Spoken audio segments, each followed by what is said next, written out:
कहानी की शुरुआत हमारी हीरोइन से होती है जिसका नाम है पिया। तो पिया जा रही होती है और उसको कोई फॉलो कर रहा होता है। डर की वजह से पिया तो बहुत तेज तेज चल रही होती है, लेकिन पिया का किडनैप हो जाता है। यहाँ पर हमें पिया की हिस्ट्री बताई जाती है कि कैसे एक पिया मिडिल क्लास फैमिली की लड़की है और ऑफकोर्स उसकी माँ बहुत बीमार है और उनके इलाज के लिए पिया को पैसे चाहिए। पिया अपना गुजारा मुश्किल से ही कर पाती है। फिर जहाँ पिया किडनैप होती है वहाँ पर बॉडीगार्ड वगैरह आते हैं और थोड़ी देर बाद वहाँ पर चल के आती है एक 7-8 साल की लड़की और आके चेयर पे बैठ जाती है, क्योंकि पिया का किडनैप किसी और ने नहीं, इसी बच्ची ने करवाया। तो इस बच्ची का नाम है दिशा। तो दिशा के पास खुद की मैनेजर भी थी जो उसके साथ साथ चल रही थी। एक हम है जिसके पास खुद के 10 रुपए भी नहीं है।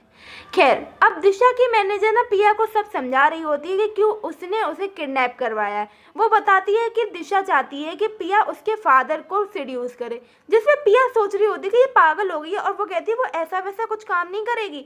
जिस पे दिशा उसे समझाती है कि उसके फादर को कैसी लड़कियां पसंद है, उन्हें सुंदर, सुशील और प्यारी लड़कियां पसंद है और जो कि उसे पिया लगती है। तो अगर पिया ये काम करेगी तो उसे फ्री में नहीं करवा रही, वो उसे बहुत सारे पैसे देगी जिससे पिया अपनी माँ का इलाज भी करवा सकती है। पिया को कुछ समझ तो नहीं आ रहा होता है, लेकिन उन पैसों की चकाचौंध देखकर, इनफैक्ट पूरी पेटी सामने देखकर पिया भी हाँ बोल देती है। दिशा फिर बताती है कि उसके फादर को कैसी लड़कियां पसंद है। फिर वो उसे बताती है कि यहाँ पर पता चलता है कि दिशा कोई मामूली घर की लड़की नहीं थी। इनफैक्ट उसके फादर का नाम है ध्रुव कपूर, जो हमारी इस कहानी का हीरो भी है।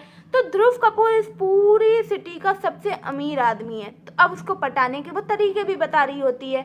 यहाँ से कट होता है जहाँ पर हमारी पिया पहुँच जाती है सज धज कर एक पार्टी में, जहाँ पर ध्रुव कपूर आने वाला था और वो पूरा है ना बात कर रही होती है ब्लूटूथ से दिशा के साथ में। थोड़ी देर बाद वहाँ पर ध्रुव कपूर आता है, जिसको देखने के बाद पिया तो पूरी फ्लैट हो जाती है, क्योंकि वो बहुत ही ज़्यादा हैंडसम होता है। पिया को अपने डिसीजन पे बिल्कुल भी रिग्रेट नहीं हो रहा होता है। इधर पूरे जो हमारी ब्लूटूथ से कनेक्ट थी दिशा, वो बोलती है पिया को कि कैसे उसके फादर के पास वो जाए और बात करे, लेकिन पिया में उतना ही कॉन्फिडेंस था जितना हम में था। वो ना कोशिश तो करती है लेकिन बिल्कुल भी जा ही नहीं पाती, जाती है फिर पलट जाती है। वो कहती है उससे नहीं हो पाएगा और ये डील हमें कैंसिल कर देनी चाहिए। दिशा को समझ में आ गया था कि इससे सच में नहीं हो पाएगा। दिशा यामिनी का इंट्रोडक्शन देती है कि यामिनी बहुत सालों से उसके फादर के पीछे पड़ी हुई है, लेकिन यामिनी को वो बिल्कुल पसंद नहीं करती क्योंकि वो दिशा को बहुत परेशान किया करती थी। जिसके बाद ना फिर हमारी पिया को भी लगता है कि सच में यामिनी इतनी बुरी है ना, इससे तो बदला लेना बनता ही है। लेकिन अब दिशा को ये सोचना था कि वो पिया को इंट्रोड्यूस कैसे करवाए अपने फादर के सामने, इसीलिए वो ये सारा जिम्मा अपने हाथों में ले लेती है और अंदर आती है तैयार होकर। फिर वो पिया का हाथ पकड़ती है और अपने फादर के पास ले जाती है कि फादर देखिए पापा मैं किसको लेकर आई हूँ, जहाँ वो पिया को पहली बार अपने फादर से इंट्रोड्यूस करवाती है। और सिर्फ इंट्रोड्यूस नहीं करवाती, वो तो बोल देती है कि पापा मुझे यही मम्मी चाहिए, आप प्लीज़ इनसे शादी कर लो।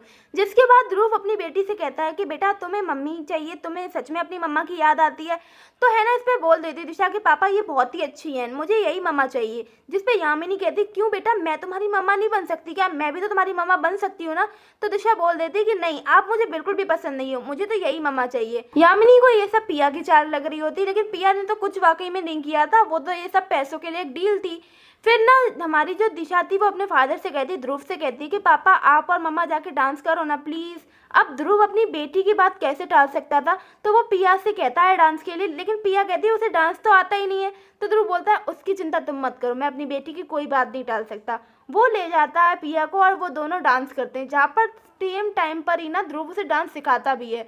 अलग ही लोग होते हैं ना, डांस सीख भी लेते हैं, मेरे जैसे तो 2-4 महीने लगाए ऐसा डांस सीखने में। लेकिन यहाँ ये था कि ध्रुव भी है ना पिया की कंपनी एंजॉय कर रहा था। डांस खत्म होता है और फिर वो लोग ना थोड़ा ड्रिंक कर रहे होते हैं, जिसमें ना क्या था कि यामिनी ने ड्रिंक में मिला दिया होता है ध्रुव की कुछ, लेकिन वो गलती से ड्रिंक यामिनी खुद ही पी लेती है। तो वो है ना एकदम चक्कर खा के गिर रही होती है, तो बॉडीगार्ड उसे वहां से लेके जाता है। यामिनी का बॉडीगार्ड उसे लेकर जाता है एक रूम में और उससे पूछता है, तो यामिनी बताती है कि शायद वो जो नशे वाली ड्रिंक थी वो उसी ने पी ली है। फिर वो लोग वहां जब रूम से बाहर जाने की कोशिश करते हैं तो वो रूम ही नहीं खुलता, क्योंकि वहाँ पर दिशा ने पहले ही लॉक कर दिया, क्योंकि दिशा को ये सब कुछ पता था। यामिनी ऐसा पहले भी 2 बार कर चुकी है और दिशा ने पहले भी उसे 2 बार माफ कर दिया था, लेकिन इस बार वो माफ नहीं करने वाली थी, इसीलिए वो यामिनी के साथ ये खेल खेलती है। यामिनी पर उस ड्रिंक का नशा होने लगता है और वो अपने बॉडीगार्ड के साथ ही चिपकने लगती है। जिस तरह से मुश्किल से वो लोग उस रूम से बाहर निकलते हैं, लेकिन बाहर निकलते ही वहाँ पर फ़ोटो वाले बहुत सारे होते हैं, प्रेस होती है और वो उनके वैसे ही फ़ोटो क्लिक कर लेती है और जिससे यामिनी की बहुत बदनामी भी हो जाती है। यामिनी तो अपना मुंह छुपाकर भाग ही रही होती है। फिर वहाँ पर उससे मिलने जाती है दिशा अपनी मैनेजर के साथ में, जहाँ पर वो बताती है कि उसी ने ये सब करवाया है। तो यामिनी को गुस्सा बहुत आता है। वो कहता है कि मैं तुम्हारा ना ये सारा काला चिट्ठा तुम्हारे पापा के सामने खोल दूंगी, इसीलिए मुझसे माफ़ी मांगो।